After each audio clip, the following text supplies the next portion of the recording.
Welcome to our channel. आज हम बात करेंगे 1 जनवरी 2024 की, जब पूरी दुनिया खुशियां मना रही थी नए साल की। ठीक उसी वक्त जापान में 7.6 मैग्नीट्यूड का अर्थक्वेक ज़लज़ला आया। ये ज़लज़ला सिर्फ अकेला नहीं, इसके साथ 155 और भी ज़लज़ले आए, और वो भी एक ही दिन में। जापान की एजेंसी ने एक वार्निंग भी जारी की थी, लेकिन उस वार्निंग को बाद में डाउनग्रेड कर दिया गया।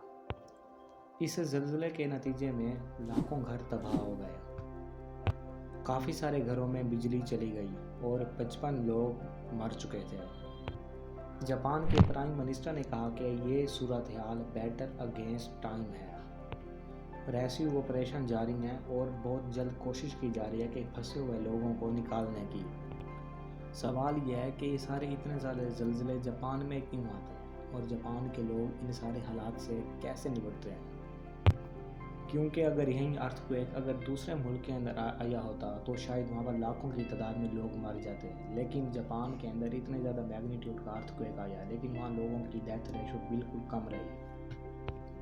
दुनिया के अंदर टोटल 16 टेक्टोनिक प्लेट्स हैं और ये टेक्टोनिक प्लेट्स स्लोली हरकत करती रहती हैं, और जब ये प्लेट्स एक दूसरे से टकराती हैं और इसके नतीजे में अर्थक्वेक आता है, तो जो मुल्क या फिर एरिया जो इन टेक्टोनिक प्लेट्स की बाउंड्रीज पर होता है, वहाँ पर सबसे ज़्यादा हाई लेवल का अर्थक्वेक आता है।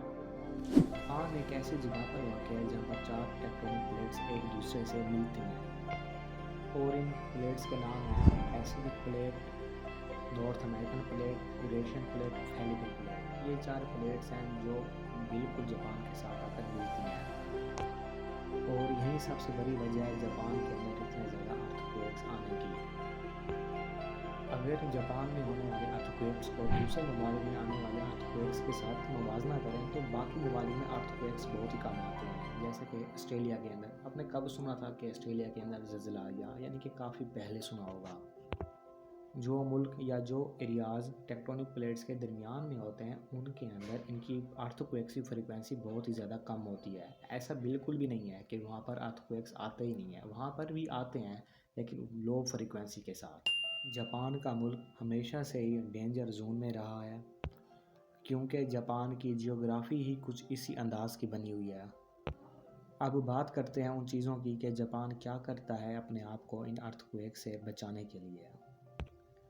जापान की बिल्डिंग्स को बड़े ही स्ट्रिक्ट अर्थक्वेक प्रूफ स्टैंडर्ड से मीट करना पड़ता है। इनके 3 स्टैंडर्ड हैं। नंबर 1 पहला स्टैंडर्ड है ताइश स्टैंडर्ड। इसमें ये बताया गया है कि वॉल्स की, पिलर्स की थिकनेस कितनी होनी चाहिए ताकि जब भी अर्थक्वेक आए तो एक बिल्डिंग अपनी जगह पर रह सके। और दूसरा है साइश स्टैंडर्ड, जो कि ऊंची बिल्डिंग्स के लिए रिकमेंड किया जाता है। यहाँ पर इन्हें कहा जाता है कि डैम्पर्स लगाओ, जहाँ पर अर्थक्वेक्स की एनर्जी को अब्जॉर्व किया जा सके। मतलब जो बिल्डिंग की फाउंडेशन है